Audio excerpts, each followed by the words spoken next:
Okay, so this is wild carrot.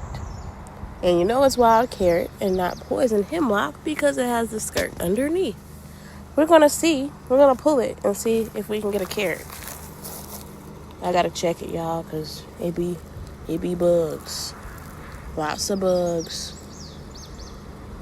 I don't want to get bit by anything. God damn, it's a strong-ass root. Hold on. Oh, my God.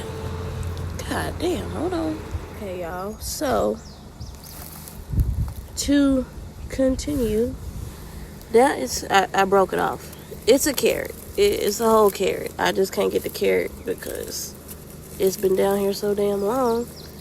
It's rooted bad, but that's the carrot. I love being an herbalist and being able to identify a lot of different stuff, because if you look down here, there is some mulberries. Right, well, there's one. I don't know what the other ones are. They've probably been eaten up by squirrels or whatever, but it's pretty damn cool what you can find just in your neighborhood. Because also, I see a mockberry back there. Hold on, I gotta find it with the camera. I see it with my eyes. There it go. A mockberry.